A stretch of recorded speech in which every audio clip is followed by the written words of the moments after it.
گلگت بلتستان کی آزادی کی جنگ کے ایسے کئی واقعات ہیں جو کہیں ریکارڈ پر نہیں آ سکے۔ ISPR کے زیر اہتمام ہونے والے مذاکروں کی کارروائیاں ڈیفنس اینڈ میڈیا میں شائع ہوتی رہی ہیں، جسے راکم الحروف نے مرتب کیا تھا کہ یہ جریدے اس وقت کے ڈائریکٹر ISPR بریگیڈیئر سید محمد اقبال اور ڈائریکٹر جنرل میجر جنرل ریاض اللہ کی سرپرستی میں شائع ہوئے تھے، لیکن عام آدمی کی ان تک رسائی نہیں ہوئی۔ ضرورت اس بات کی ہے کہ یہ کارروائی اردو میں شائع کی جائے تاکہ گلگت بلتستان اور پاکستان کے عوام شجاعت و دلیری کی ان داستانوں سے آشنا ہو سکے۔ ہماری رائے تو یہ ہے کہ اسے گلگت بلتستان کے تعلیمی اداروں کے نصاب میں شامل کیا جانا چاہیے۔ آزادی کے بعد گلگت میں ایک نصابی کونسل قائم کی گئی جس کے سربراہ گلگت کے راجہ شاہ رئیس خان تھے۔ انہوں نے سب سے پہلا کام یہ کیا کہ پشاور کے راستے قائد اعظم کو ٹیلی گرام دیا کہ ہم نے اس علاقے کو آزاد کرا لیا ہے، یہ پاکستان کی امانت ہے، آپ اپنے کسی نمائندے کو بھیجیے جو آ کر یہاں کا انتظام الانصراف سنبھالے۔ اب ہونا تو یہ چاہیے تھا کہ حکومت پاکستان کی طرف سے یہ جواب دیا جاتا کہ آپ ہی پاکستان کے نمائندے ہو، آپ ہی کاروبار حکومت بھی چلائیے، لیکن ایسا نہیں ہوا۔ حکومت پاکستان کی طرف سے ایک بیوروکریٹ سردار عالم خان کو پولیٹیکل ایجنٹ کے طور پر بھیجا گیا۔ اس کے بعد کی کہانی ایک دکھ بھری داستان ہے کہ ان علاقوں کے عوام کو کوئی نمائندگی نہیں ملی۔ پیپلز پارٹی کے دور میں انہیں مقامی سطح پر اپنے نمائندے چننے اور اپنے معاملات خود چلانے کا اختیار حاصل ہوا۔ پاک فوج کی قیادت سنبھالنے کے فوراً بعد میں نے یہ فیصلہ کیا تھا کہ پاکستانی فوج کی ترتیب نو اس طرح کی جائے کہ ملینیم 2000 اور اس سے آگے بھی وہ اپنے دفاعی ذمہ داریاں احسن طریقے سے انجام دے سکیں اور مندرجہ ذیل اہداف بھی حاصل کر لیں۔ دفاعی حکمت عملی کو جارحانہ دفاعی حکمت عملی کے ساتھ ہم آہنگ کر دیا جائے، پاکستانی قوم کو فوج کی نئی صلاحیتوں کا صحیح اندازہ ہو سکے جو 1971 کی جنگ کے بعد مشکوک ہو گیا تھا۔ دشمنوں کو بھی واضح پیغام دیا جائے کہ پاکستانی فوج ملک کی سرحدوں کی حفاظت کی بھرپور صلاحیت حاصل کر چکی ہے۔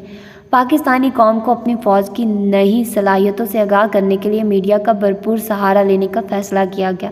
100 نوجوان صحافیوں کو ضرب مومن مشقوں میں شمولیت کی دعوت دی گئی۔ یوں ضرب مومن کے نام سے نومبر 1999 میں مشقوں کا آغاز ہوا۔ ان نوجوان صحافیوں کو پہلے مختلف یونٹوں اور ہیڈ کوارٹروں کا دورہ کرایا گیا تاکہ وہ فوج کی تنظیم اور طریقہ کار سے اچھی طرح واقف ہو جائیں۔ پھر انہیں بلیو لینڈ اور فوکس لینڈ کی مختلف یونٹوں سے منسلک کر دیا گیا۔